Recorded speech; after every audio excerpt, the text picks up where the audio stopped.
आज new chapter 7 start करेंगे। ठीक है, आगे चैप्टर का नाम है त्रिभुज, ट्रायंगल। त्रिभुज दो शब्दों से मिलकर बना है, त्रि प्लस भुज। त्रि मीन्स तीन और भुज माने भुजाओं। तो तीन भुजाएं जहां पर चित्रांश तोड़ नहीं। त्रिभुज की परिभाषा देखेंगे, तीन भुजाओं से घिरी बंद आकृति त्रिभुज कहलाती है। या कह सकते हैं कि तीन प्रतिच्छेदी रेखाओं द्वारा बनाई गई एक बंद आकृति त्रिभुज कहलाती है।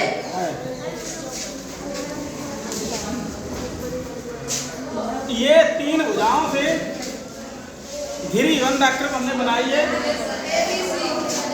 ये जो तीन प्रतिच्छेद बिंदु हैं, इनका नाम ए बी सी दे दिया, ए बी सी। तो इस प्रकार ये तीन भुजाएं हो गई, ए बी, बी सी और ए सी। तीन कोण हो गए, कोण ए, कोण बी, कोण सी। और तीन शीर्ष हो गए, शीर्ष ए, शीर्ष बी, शीर्ष सी। जब तीन भुजाएं प्रतिच्छेद करती हैं तो उनके प्रतिच्छेद बिंदु को हम शीर्ष कह देते हैं। ये तीन शीर्ष हैं, ए बी सी। तीन कोण बन गए, कोण ए, कोण बी, कोण सी। और तीन भुजाएं ए बी, बी सी, सी है। इस प्रकार देखेंगे तीन भुजाओं से घिरी बंद आकृति त्रिभुज कहलाती है। इसकी सेकंड डेफिनेशन है, तीन प्रतिच्छेदी रेखाओं द्वारा बनाई गई एक बंद आकृति त्रिभुज कहलाती है। त्रिभुज में तीन भुजाएं हैं, ए बी, बी सी, सी ए। दूसरा तीन कोण हैं, कोण ए, कोण बी, कोण सी।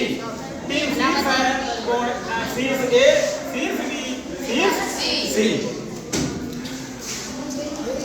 त्रिभुज के प्रकार अगला टॉपिक है। हम आपको बता चुके हैं त्रिभुज तीन प्रकार के होते हैं, समबाहु त्रिभुज, समद्विबाहु त्रिभुज और विषमबाहु त्रिभुज। समबाहु त्रिभुज में जिस त्रिभुज की तीनों भुजाएं बराबर होती हैं उन्हें समबाहु त्रिभुज कहते हैं।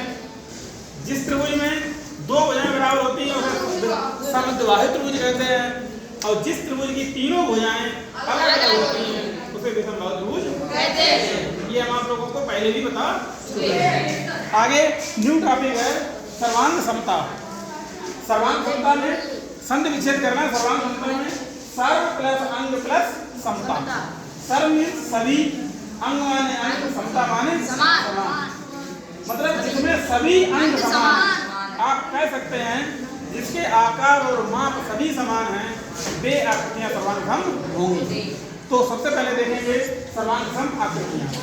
सर्वांगसम आकृतियां किसे कहते हैं? वे आकृतियां जिनकी माप और आकार समान होते हैं सर्वांगसम आकृतियां कहलाती हैं। जैसे सिक्के ले लें, अगर दो सिक्कों को 1 रुपए के दो सिक्के लें और उनके ऊपर रखकर पूरा ढक लें, कवर कर लें, तो ये दोनों सिक्के कैसे हो गए? सर्वांगसम सिक्के हो गए। अब जैसे एक बैंक के दो एटीएम ले लें तो एक दूसरे के ऊपर रखेंगे तो पूरा कवर कर लेंगे, तो ये दोनों एटीएम कार्ड कैसे हो गए? सर्वांगसम कार्ड हो गए। क्यों? जितनी लंबाई है,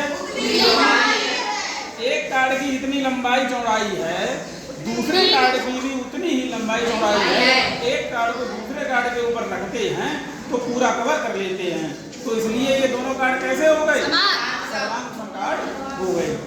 एक ही त्रिज्या के दो वृत्त ले लें, जब त्रिज्या समान होगी तो दोनों वृत्त कैसे होंगे? सर्वांगसम वृत्त कहलाते हैं। एक ही त्रिज्या के दो वृत्त सर्वांगसम वृत्त कहलाते हैं। आगे एग्जाम्पल और बताएंगे। ठीक है।